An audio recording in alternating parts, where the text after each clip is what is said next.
Live.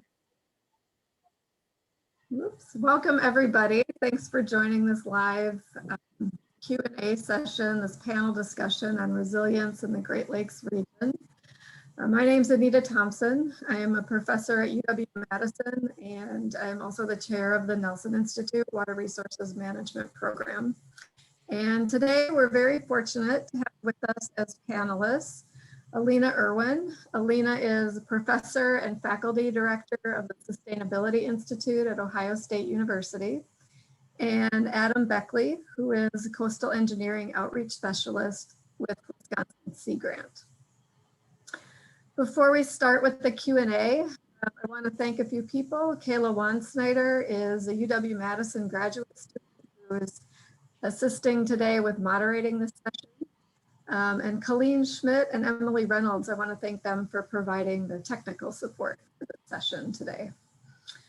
The session is going to run for 45 minutes, so we'll end at 5 o'clock Central Time. And we're going to start the session with a set of moderated questions for the panelists, for Adam and Alina. And then we'll move into questions from the audience after that for the rest of the time. So at any time during the session, you can submit your questions to the panelists using the Q&A feature. And it's on the bottom of your screen. And you can also upvote questions from others that you think are particularly good. So that should bump them up the list, the priority list. And we'll do our best to get through as many questions as we can in this relatively short 45 minutes. So just to set the stage, recent studies indicate that pronounced impacts from climate change can be seen throughout Wisconsin and the Great Lakes region. Over the past 2 decades, there have been increased intense weather extremes and fluctuations throughout the region, which lead to challenges for many coastal communities. So to explore this pattern and the ways in which the region can improve its resiliency to extreme events, we asked our 2 panelists to address 2 questions in their recorded presentations. We asked them to first share with us an overview of their work and resilience in the Great Lakes coastal communities. And then we asked them, what does resilience for the Great Lakes coastal communities look like to you? And if you didn't get a chance to watch Alina and Adam's presentations, pre-recorded videos, there will be a link posted to those in the chat box so you can get access to those, as well as their longer biographies. You'll have access to those also. So I will get started. And to start with, I have a question for both Adam and Alina. And I'm wondering about, as you think about the Great Lakes region as a whole, so across the Great Lakes region, if you could talk a bit about what you see as some of the similar challenges to resilience that different coastal communities face, and also what are some of the challenges that are unique to different communities, and then kind of on the flip side, what are some similar and unique opportunities for these different communities across the Great Lakes regions?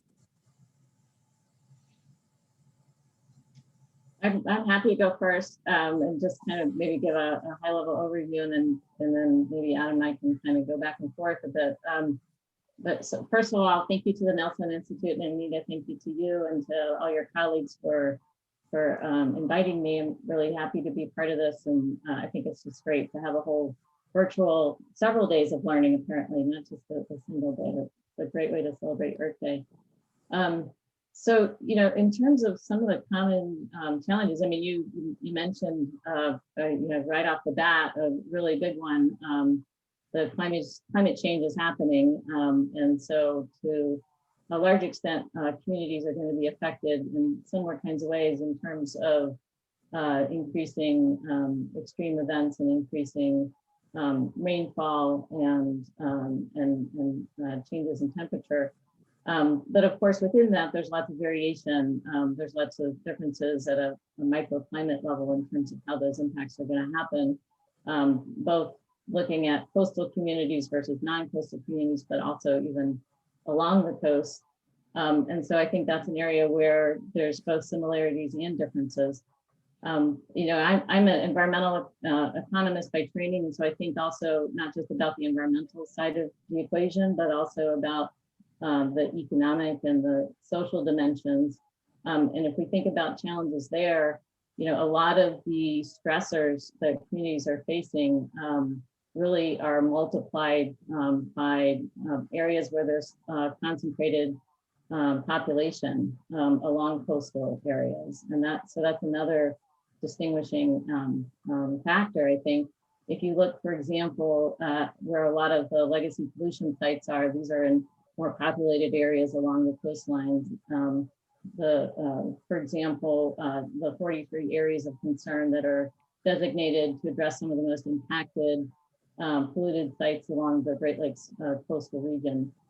These are often found in more urban areas, and also, leading to more inequitable outcomes. And so I think that in terms of differences, looking at these legacy effects and legacy of pollution effects are one really important characteristic that can really challenge communities in different ways. A community that is really trying to deal with a legacy pollution problem versus a community that isn't can be on really different trajectories. And we know that, through the really good work that the US EPA and others have been doing to try to clean up these areas, billions of dollars invested and some real great success stories, but it takes real concerted effort. So for a community that is struggling with those kinds of legacy effects versus one that isn't, that's a real distinction.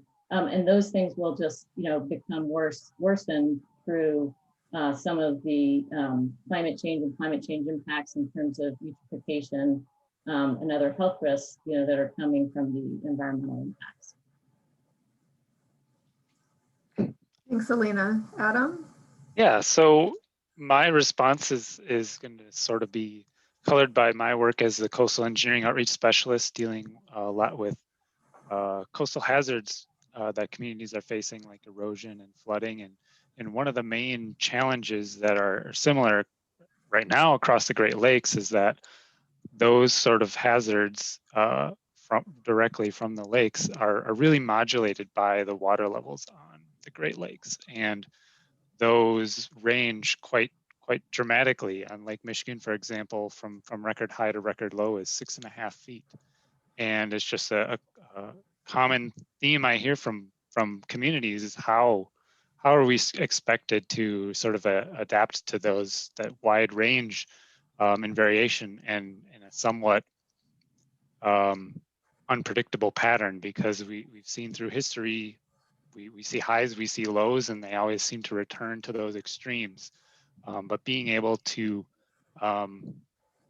have communities and assets and infrastructure that works at those big extremes is a big challenge. And the topic of climate change has come up. And in terms of lake levels, which I said really modulate things, the climate science doesn't have a clear indicator like it does on our ocean coast, where we're going to see sea level rise. We may see higher highs, we may see lower lows, we may see longer periods of those sustained highs and lows and faster changes. So that's really hard to wrap your head around, is that big uncertainty. And I get a lot of questions from folks of where are the lake levels going to go? What should I design for? And it's a really tough question to ask, because there's not a whole lot of certainty about what those conditions are going to be to prepare for. So that is a really big challenge across the board. And another one, again, I'm an engineering background, so funding to kind of take care of some of these issues is tough for folks. They're expensive. It's really expensive to fight with Lake Michigan or Lake Superior, and to work with it as well to build more nature-based solutions. And one thing in particular that's challenging is coastal erosion, because a lot of things we rely on, or maybe as backstops like insurance or disaster declarations that can help communities get through these events, need an event. And so that kind of continual erosion and wearing away sometimes is not covered by a FEMA declaration, or a homeowner doesn't, an insurance policy will not cover that. So these are sort of big problems that those kind of standard mechanisms we think we can fall back on maybe aren't there for these issues. And so thinking more uniquely, our Great Lakes coast has a lot of high bluffs down to low lying areas, so that the challenges that individual communities or property owners face can vary quite drastically, and really dictated by sort of the geography. And also communities can either have big expanses of land they own, public land, or they don't have any public land, it's all private. So who's responsible for building that resilience to coastal hazards, and also sort of who kind of feels ownership over these spaces? Is there public access where individuals who may not live on the coast kind of feel like they are a coastal community? I think that can be a big issue in terms of challenges. So I guess I'll jump into opportunities to building coastal resilience is particularly right now in the Great Lakes with our high water levels, people are very aware of these issues. So being able to build into our long-term planning mechanisms, now that we have that awareness, like I said, water levels go up and they go down historically, and awareness can be a big challenge to kind of tackling these issues long-term. So being able to build into our long-term planning mechanism when awareness and urgency is high is a big opportunity right now. And oftentimes coastal hazards are not treated with the same level of detail in plans like flooding or other maybe more common, can happen anytime sort of hazards are. So when we're doing that, also building in that public access piece, if we're trying to protect the coast or build nature-based solutions, how would that affect public access? And is there a way we can make kind of a win-win in that regard? So. Thanks, Adam. Follow up to that, you mentioned nature-based solutions. So I'm wondering if both of you have examples maybe of communities that have been more successful at implementing those types of solutions than others, and I guess what has led to those successes? Sure. Since I introduced it, I'll take a first crack at it. So again, I'm a coastal engineering background. So when I think nature-based solutions, I'm thinking of things that can offer reduction in exposure to flooding and erosion while also having habitat benefits or kind of working with natural processes.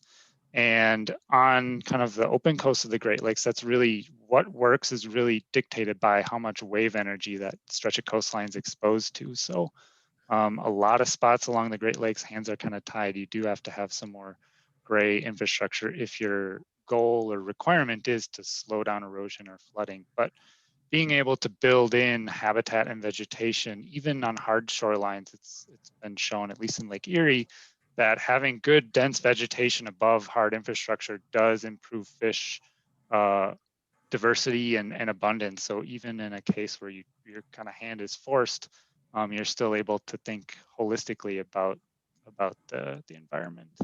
And I think in my recorded talk, I talked about Sam Myers Park in Racine, which is a really nice example of a nature-based solution to water quality. So that is one spot that really benefited from a hybrid approach of that gray infrastructure and natural infrastructure along the coast. So.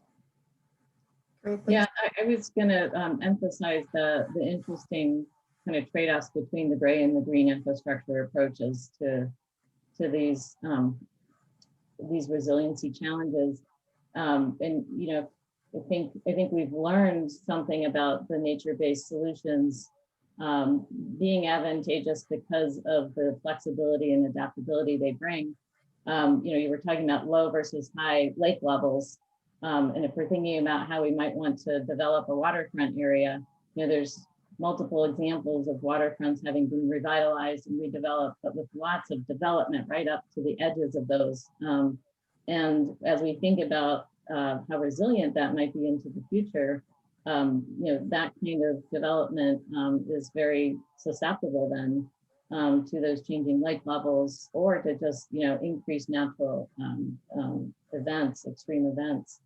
And so, you know, figuring out what the right mix of the green and the gray, so that you're building in some of that natural resilience along the coastline, because you've got some natural buffer there.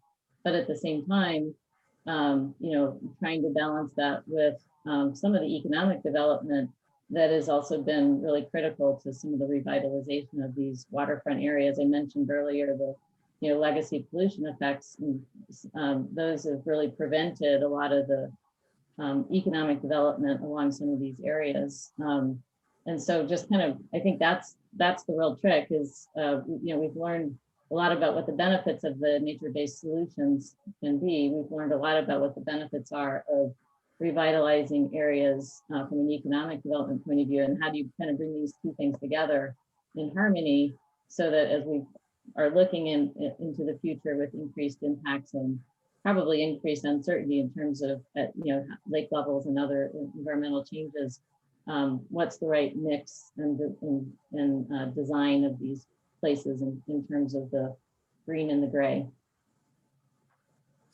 Great, thank you. I'm going to switch gears just a little bit. And again, this question is for both Adam and Alina. Alina, in your pre-recorded video, you talked about the need to invest in community capital. And Adam, you talked about the loss of institutional knowledge that occurs when we have these decadal fluctuations in, for example, lake water levels. Can you talk about whether or not investing in community capital can, or how that interacts or counteracts the loss of that decadal knowledge and can help keep communities from reacting to those extreme events?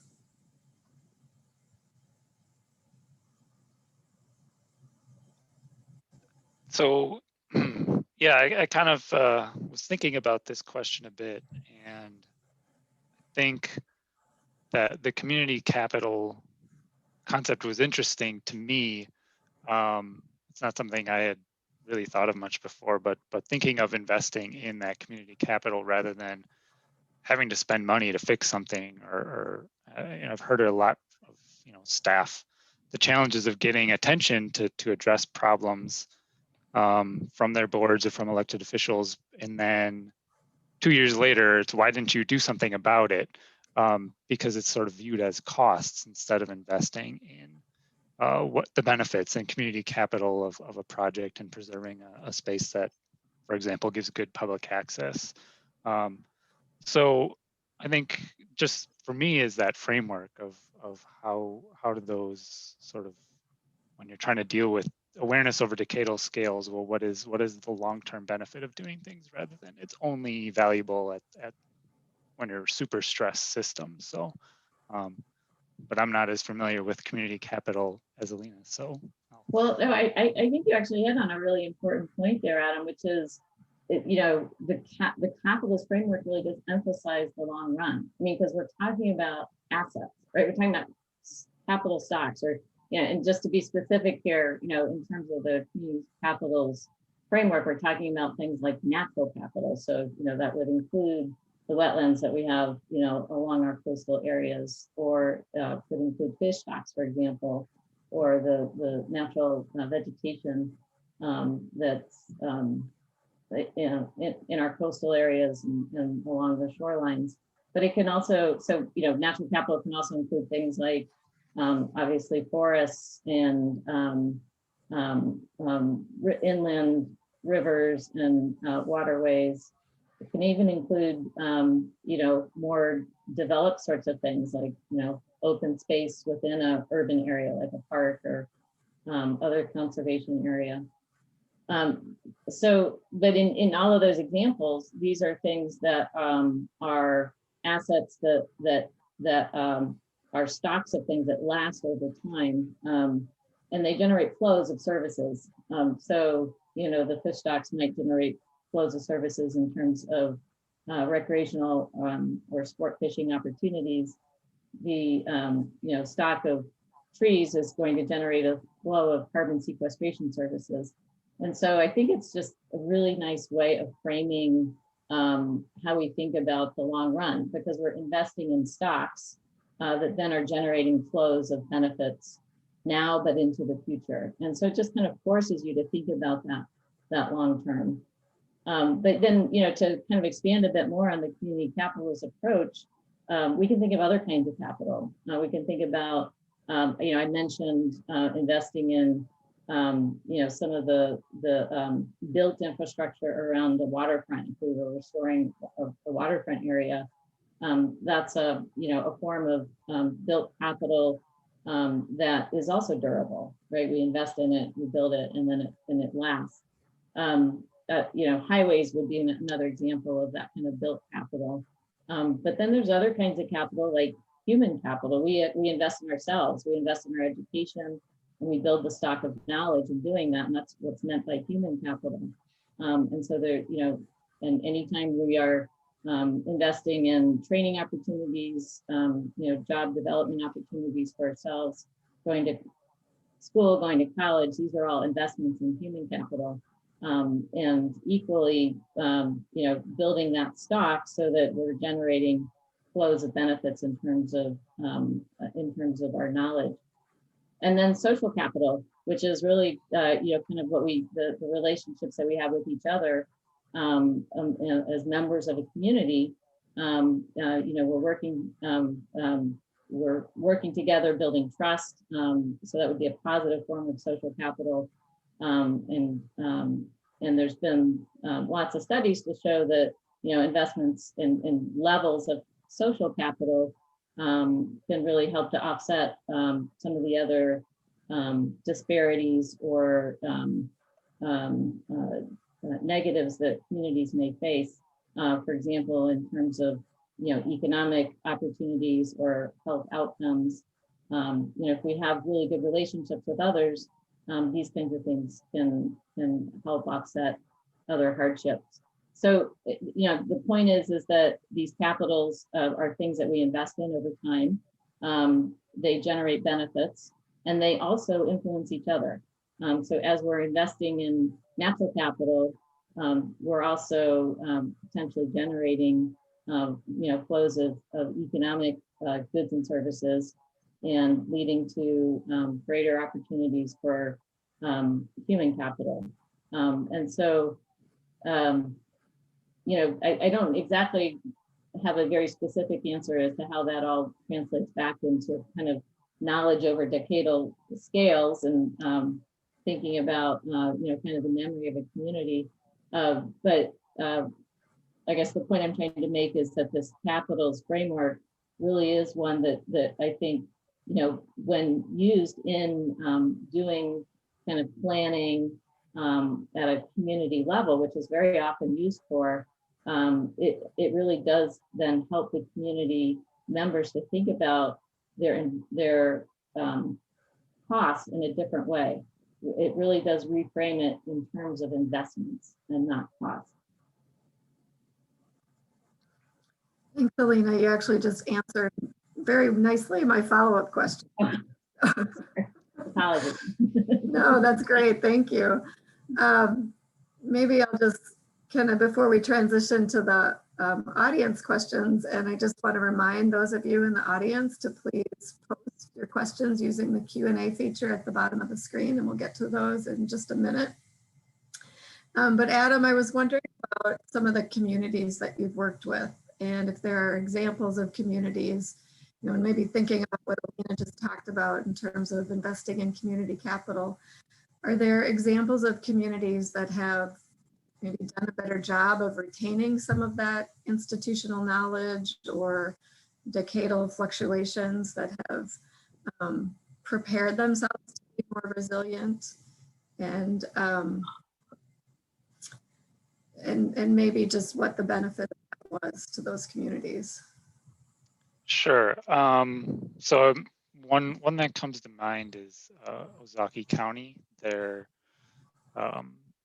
They have their coastline is subject to a lot of bluff erosion and failure. And I guess one thing that probably keeps it in people's minds is that they're very tall bluffs, so that when erosion starts, when we have high water levels, it takes a long time for that geologically, for that erosion to maybe work its way up to the top where homes and businesses are. So it's almost a continual problem there. even when it's not widespread like it is now, I think they've done a very good job of keeping engaged with residents and holding workshops for folks, as well as doing kind of their long-term planning. They were kind of working on a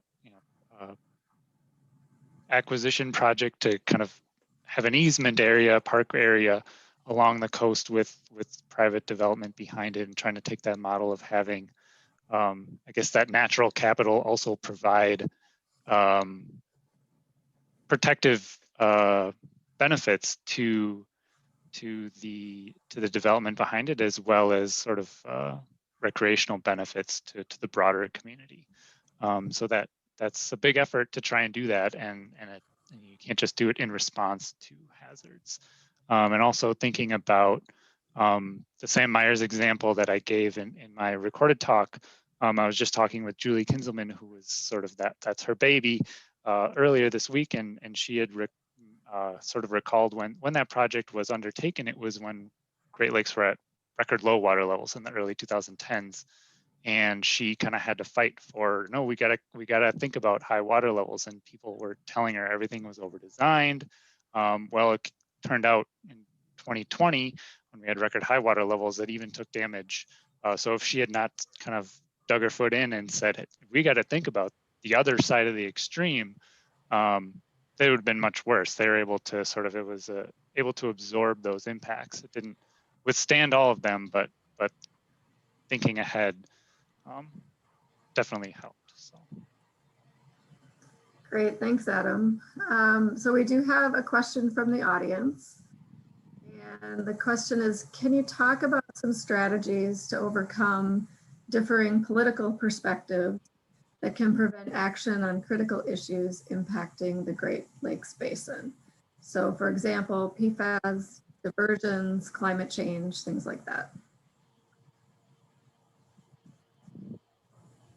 Yeah, that's a tough one. I don't think there is a silver bullet for that. If there were, we would have probably figured that one out. But we're learning so much from our behavioral scientists colleagues in terms of how people have not just differing worldviews, which I think we've known that for a long time, but just how when people receive information, and so that we all do this, right? So I do this as much as anyone else does this, but when we all receive information, we fit it into our worldview. So we would like to think, the scientific method, we receive data, we evaluate it objectively, we update our knowledge on that basis. And I think as scientists, we're always striving to do that. But, if you look at how behavior plays out oftentimes just in the day-to-day reality of the world, we often are doing the opposite. We're often taking in data and then using that and adapting it to our worldview. And so it often ends up, a famous example that behavioral scientists have studied a lot is the climate change example, in which scientists want to just say, well, just tell people the facts about climate change, and that's going to convince everyone. And we know now that that's a really naive way to go about it, because it in fact doesn't. In fact, it simply helps people to reinforce their existing worldviews. So how do we get beyond that? I think the behavioral scientists also have some clues for us there. And one of the things, I'm not a behavioral scientist myself, but I have worked with them on several projects. And as a colleague, one of my colleagues has said, it's really important to speak to people in the ways that they can most identify with. It kind of goes back, maybe, Adam, to the example you used with the high bluffs. Something that people can see and that is real for them in their everyday life. And if you can identify those touch points in terms of how those things are affecting people in their everyday life. And so rather than talking about climate change, talk about the increasing intensity of rainfall and stormwater management issues, for example, and what that's going to do in terms of water quality and drinking water challenges. So, talk about it in terms of tangible ways in which it is actually affecting communities or people within communities, even at an individual level. And that is going to be the way in which we try to bridge some of these differences that otherwise are just going to get hardened because we do have different worldviews, and that's not something we're going to change. Yeah, I agree with everything Alina said, and thinking about specifically, I don't know if I have concrete strategies to say it, but I think in my work doing outreach and stuff is I talk to a lot of folks and they have a lot of different perspectives. And for example, the issue with high water levels, there's lots of different ideas out there, people, how they should handle it. We should build a canal to drain the Great Lakes and things like that. And you can't dismiss that out of hand. Otherwise you've lost that person. So it's sort of listening to, and to get to Alina's point, listening to what the values are, what are the concerns, and trying to validate them, but also, have some sort of constructive understanding between the two of you and say, well, yeah, that canal to drain all the water out of the Great Lakes and get it lower, sure, that would be something to take care of the issue, but, let's think about, is that feasible? And talk through that with them rather than say, no, not going to happen. It's too hard. Moving on. Like, that really turns people away. So.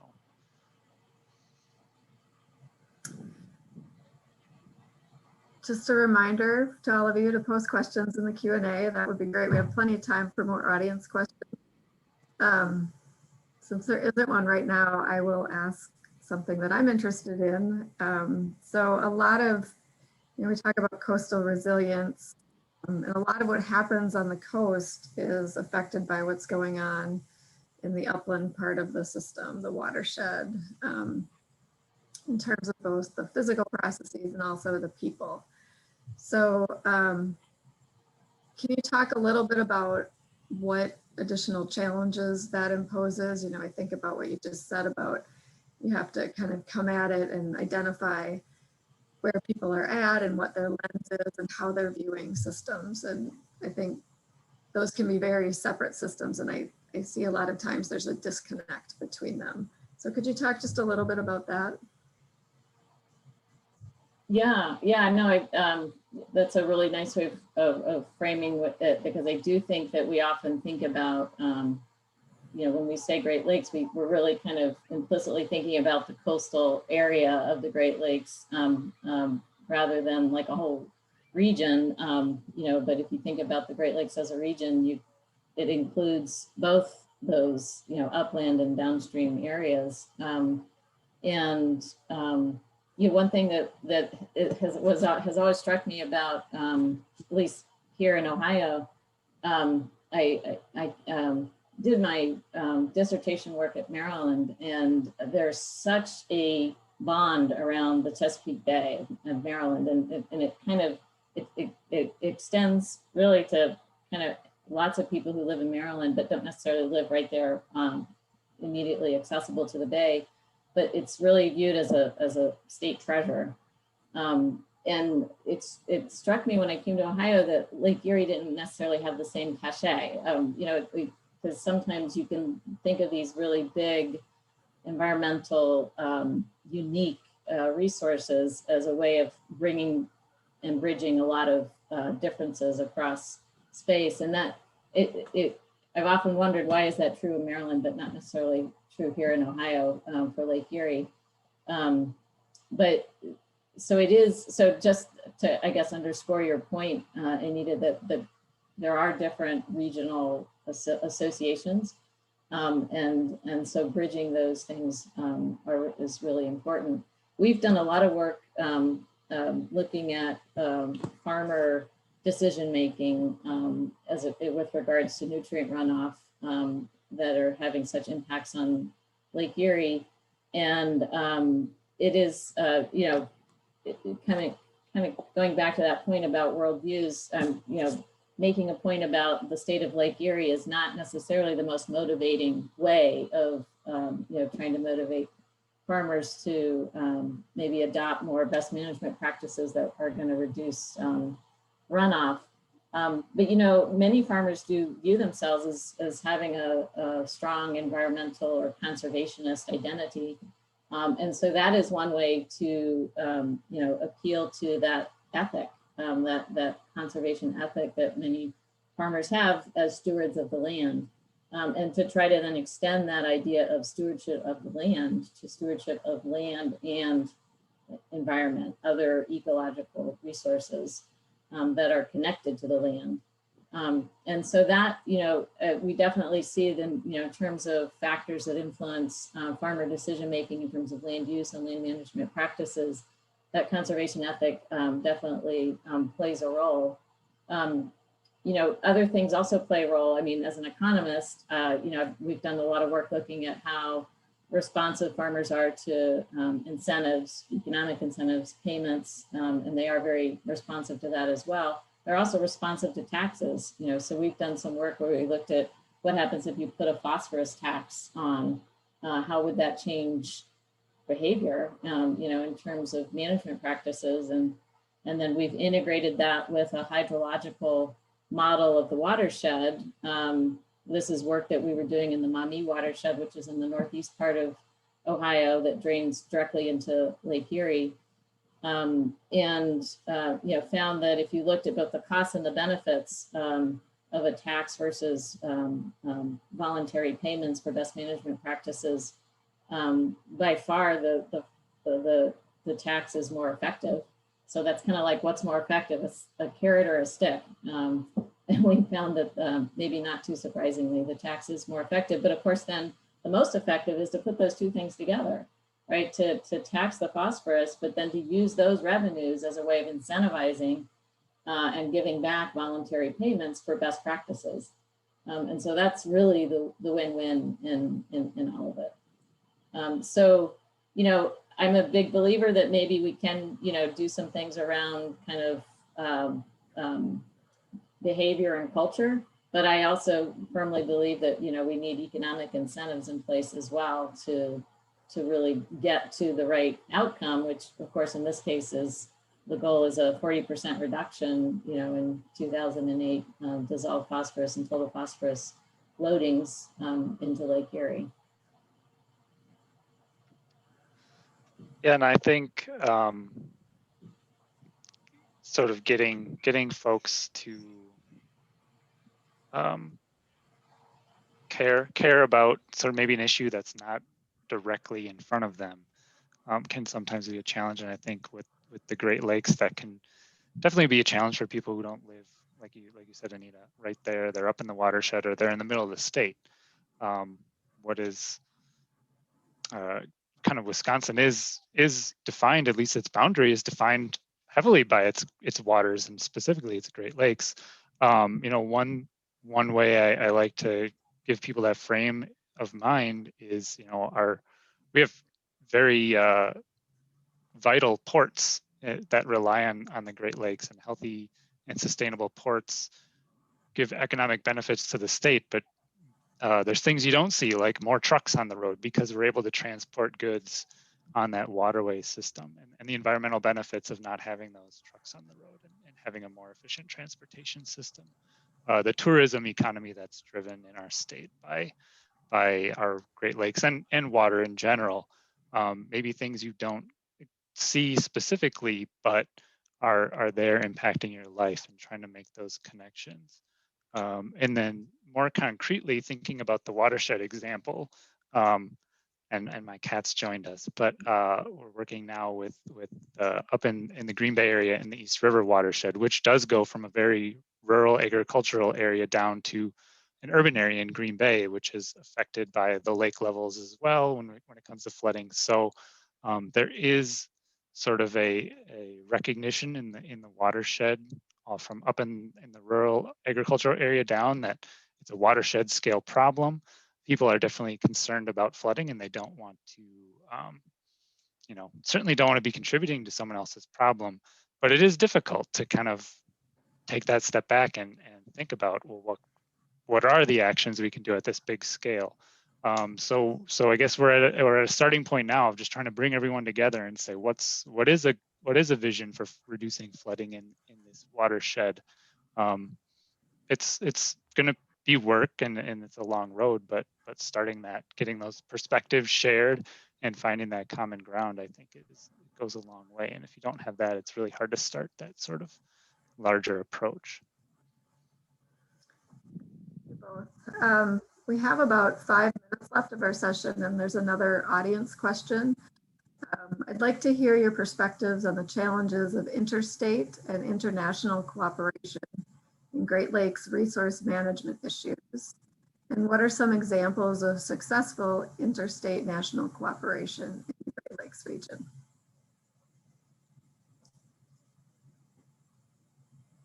I will let Adam speak to that because it's not an area that I know a whole lot about. Sure, and I'm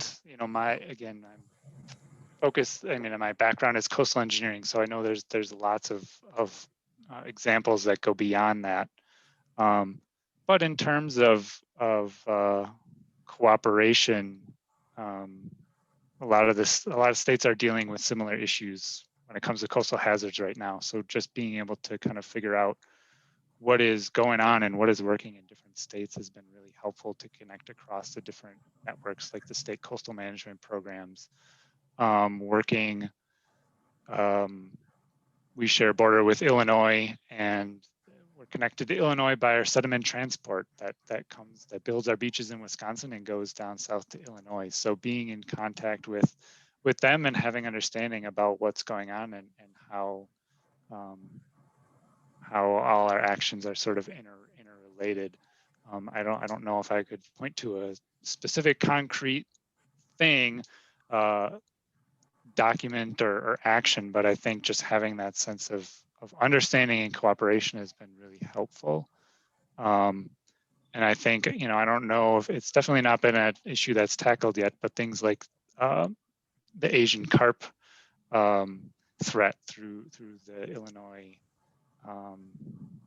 is an issue that's going to impact all of Lake Michigan and therefore all of the Great Lakes. So it's something that's necessitating cooperation across state boundaries for some action that really has to take place in one spot. So I can't say I'm very up to speed on the day-to-day of that, but I think that's an example of an issue where we do need interstate and international collaboration. It's been a long effort to be working on that. One of the things that this is not exactly to the point of the question, but we are doing some research looking at how connections of farmers in the Great Lakes region to global trends and global markets. Just in more generally, the trend of globalization or the trend away from globalization, which is really what we've seen more recently, is affecting land use decision making, and specifically agricultural land use decision making in the Great Lakes region, combined with more opportunities now for dedicating land to energy production. We're starting to see more land getting dedicated to wind and solar, in addition to, of course, some of the shale gas exploits. But these are all more like global trends, but we can ask, how do they affect our region? And then in turn, how do they affect land use change and water quality outcomes in the Great Lakes? Thank you, Alina. Thank you, Adam. We are right at 5 o'clock or 1 minute to 5 o'clock. So I'm going to see any other questions in the Q&A. So I'm going to wind up our session. I just want to offer a really special thank you to Adam and Alina for taking the time to participate in the panel and for teaching us more about coastal resilience and how these communities can become more resilient and thrive for years to come in the future. I want to thank everyone in the audience for participating, and I hope that you enjoy the rest of the Earth Day conference. And thanks again for joining us, everybody. Thank you, Anita, for Thank you. moderating and